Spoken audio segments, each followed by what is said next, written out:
그래서 클론 기술에 대해서 유전자 공학 가운데서 가장 광범위한 우려와 논의를 불러일으키는 것은 생식 목적의 클로닝이다. 클로닝은 어떤 사람을 바탕으로 그와 유전자 구성이 똑같은 아기를 만들어내는 기술을 말한다. 동물에서는 지금까지 양서, 원숭이 등에서 클로닝이 성공했다. 인간에서도 성공했다는 발표가 몇 번 있었으나 모두 의심스러운 내용들이었다. 하지만 클론 인간을 만들었느냐 못 만들었느냐는 관계없이 이미 그 기본 기술은 완성되어 있다. 그래서 온 세상에 불안이 번지고 있는 것이다. 클로닝에 대한 반대 의견으로 늘 제기되는 것이 도덕적인 혐오감이다. 예를 들어서 레온카우스 미 대통령 생명위원회의 의장이 인간 클로닝이 인간 본연의 생식 존엄성을 위험한다고 주장한다. 또 인간 클로닝에 대해서 아이들을 마음대로 조작해 만들어낼 수 있다고 간주하는 우생학적인 세계로 빠져드는 첫걸음이라고 했다. 사실 세계 모든 나라의 지도자들이 공적으로 클론 배기에 반대한다는 의견을 표명하고 있다. 유엔 총회에서 100개 이상의 생식 목적의 클로닝 금지에 찬성표를 던졌다.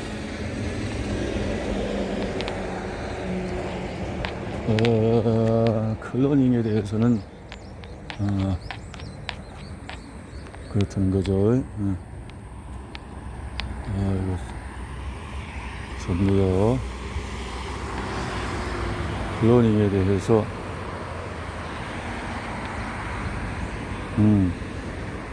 클론이 생물학적인 공통점을 지닌 아이를 원하는 부부에게도 생식 목적의 클로닝 이 최선 또는 유일한 수단이 되는 경우가 있다. 예를 들어서 부부의 전자 남자가 모두 수정할 수 없을 때다.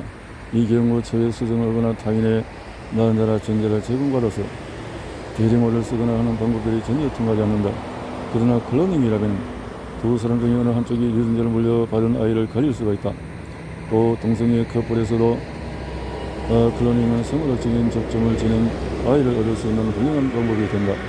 물론 클로닝이 아니더라도 레즈비언 커플은 정자를 제공받아서 임신할 수가 있다. 게이 커플이라면 대리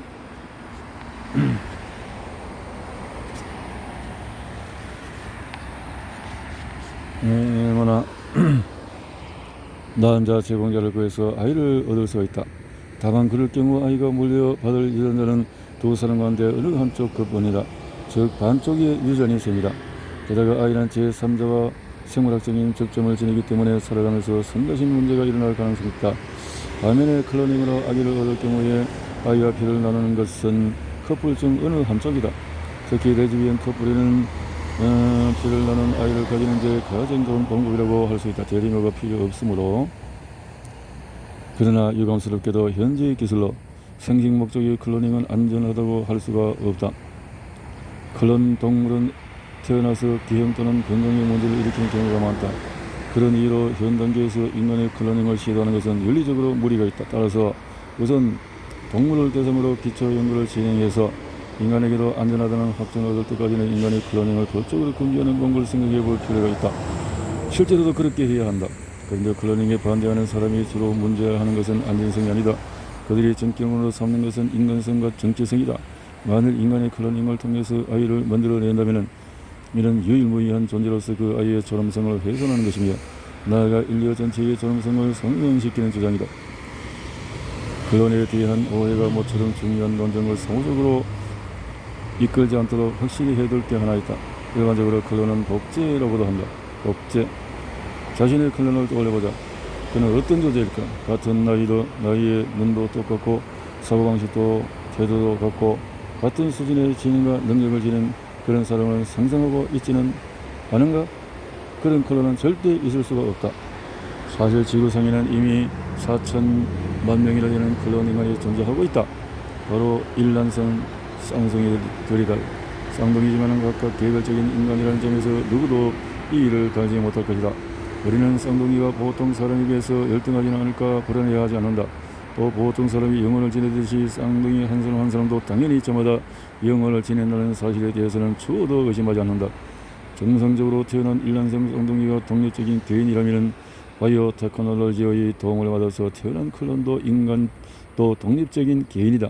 사실 쌍둥이 사이에 태어나는 차이보다도 클론과 그 원본 사이에 나타나는 차이가 더 크다. 클론은 본인보다도 몇십 년 늦게 태어난다. 그래서 접하는 사람도 다르고 다른 시대의 문화 속에서 살아간다. 이처럼 클론이 다른 환경에서 성장하면 성격이나 사고방식이 원본 인간과는 다른 별도의 인간이 되는 법이다. 따라서 도덕적인 입장에서 생식 목적의 클로닝을 금지할 필요는 없다. 클론도 우리와 똑같은 모든 인간이기 때문이다. 그렇게 볼 수 있다는 거죠. 보통 인간이다. 거죠. 유전자와 자, 이렇게 해서 유전자와 인간의 형태, 유전자 기술을 사용해서 태아의 좋은 자질을 고르는 데 반대하는 사람들의 걱정 중에 하나는 부모에게 아이들을 좌지우지하는 너무나도 큰 권한을 부여하는 게 아니냐는 것입니다. 환경문제 연구가인 빌 메이컨도 이 문제를 우려한다. 유치워서 인간의 정은 테크놀로지는 이제 그만하면 됐다 해서 이렇게 썼다. 당신이 유전자를 조작해 얻은 아이에게서 선택의 여지는 전혀 남아있지 않다. 그 아이에게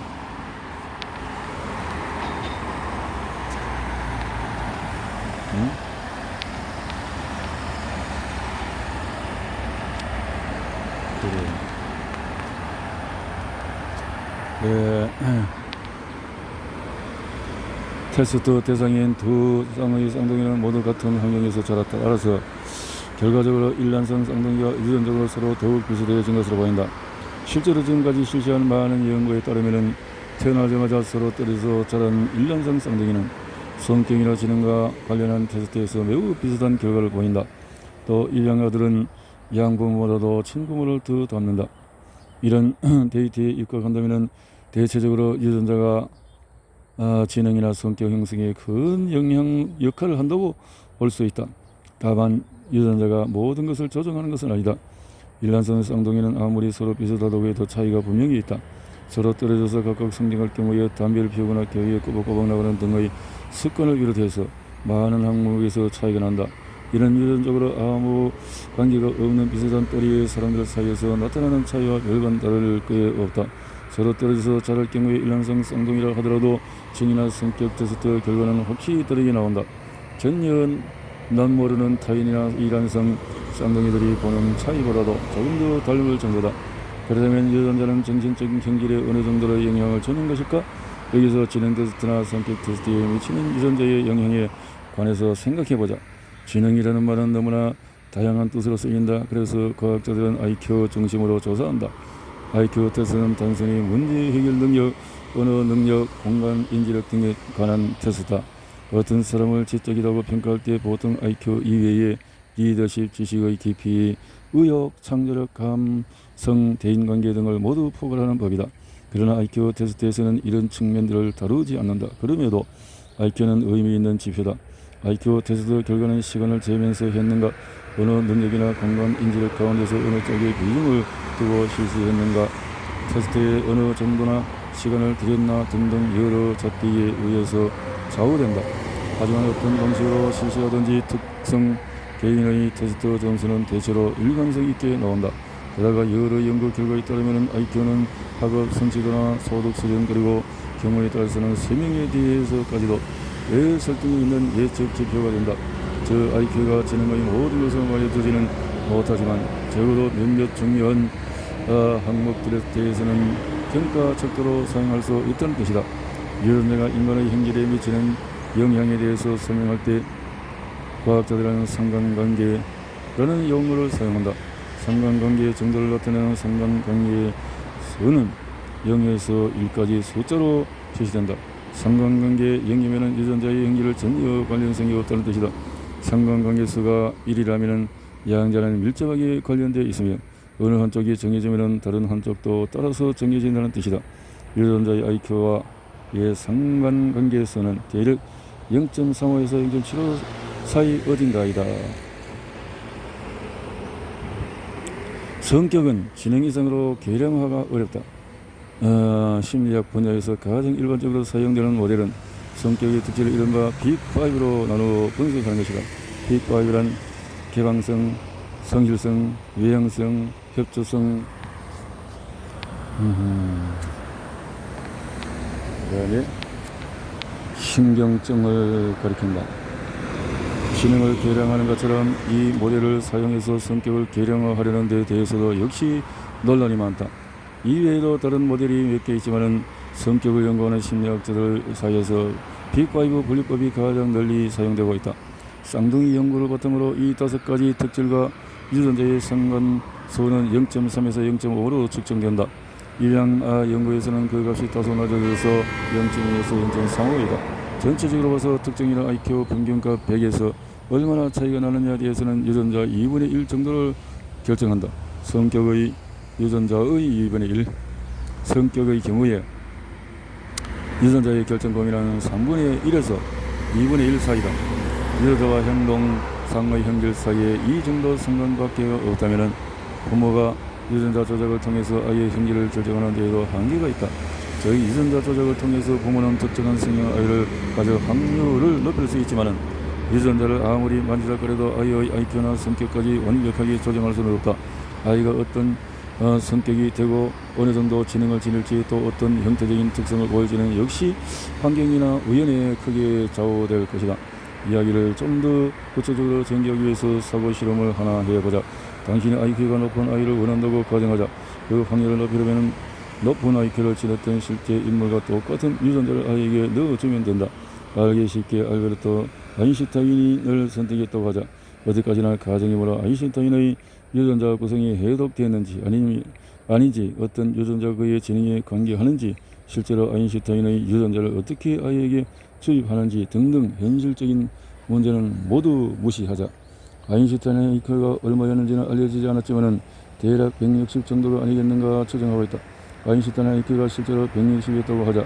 당신은 아인슈타인이 지녔던 것과 똑같은 지능 관련 유전자를 아이에게 주입한다. 그럼 IQ는 얼마나 될까? 대략 160이라고 생각하지만 그렇지가 않다. 평균치 100와의 차이 가운데서 유전자로 정해지는 것은 절반뿐이며 나머지는 환경이나 우연 등에 의해서 정리해진다는 점을 상기하길 바란다. 아인슈타인의 IQ는 평균치 60을 웃돌았으므로 그 가운데 절반인 30만이 그가 지닌 특별한 유전자에 의해서 결정된다고 볼 수 있다. 만일 아인슈타인의 클론을 대거 만들어서 평균적인 환경 속에서 키운다면 클론들 IQ의 평균은 일반인들의 평균치를 30% 웃도는 130이 될 것이다. 클론 IQ는 물론 제각각 다르다. 왜냐하면 각각 조금씩 다른 환경에서 자라고 체험하는 것도 우연히 달라질 수 있기 때문이다. 그들의 IQ를 그래프로 표시하면 130을 중심으로 좌우로 퍼져가는 종 모양의 분포 곡선을 그릴 것이다. 400분의 1도 안 되는 확률이지만 IQ 160 이상의 클론도 존재하긴 한다. 하지만 그와 똑같은 비율로 IQ 100 이하의 클론도 나온다. 아인슈타인의 유전자를 복제하면 아인슈타인 수준의 천재를 만들어낼 확률이 조금은 있다. 하지만 그와 똑같은 확률로 평균적인 지능의 사람도 만들어내게 된다. 다만 이 클론의 99.8%는 보통 사람들 평균 이상의 IQ를 지닌다. 또 클론의 80% 이상의 IQ 120을 웃돌게 된다. 이는 어디까지나 평균적인 환경 조건에서 자랄 경우에 그렇다는 것이다.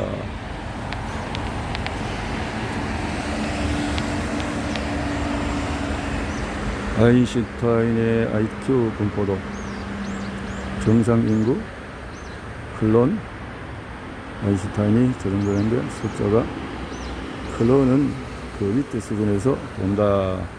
클론의 수준은 이렇다 라는 거죠. 유전자 조작에는 특별한 효과가 있는가 하면은 분명히 한계도 있다. 솔직히 말해서 이 사고 실험은 유전하고 얼개를 대충 엮어본 것이다. 우선 아인슈타인의 IQ가 실제 얼마였는지 알지 못한다. 만일 그런 자료가 있다 손치라도 그렇게 높은 IQ 가운데 얼마만큼 예외적인 유전자 덕분이었는지 또 얼마만큼 환경의 힘에 의한 것이었는지도 불분명하다. 그렇지. 성격의 값도 같은 식의 기본 패턴을 따른다. 성격도 언어학자, 심리학자 스티븐 핑거는 이렇게 말한다. 대개의 성격적 특징은 중용일 때가 바람직하다. 중용일 때가 바람직하다. 성격적인 특성이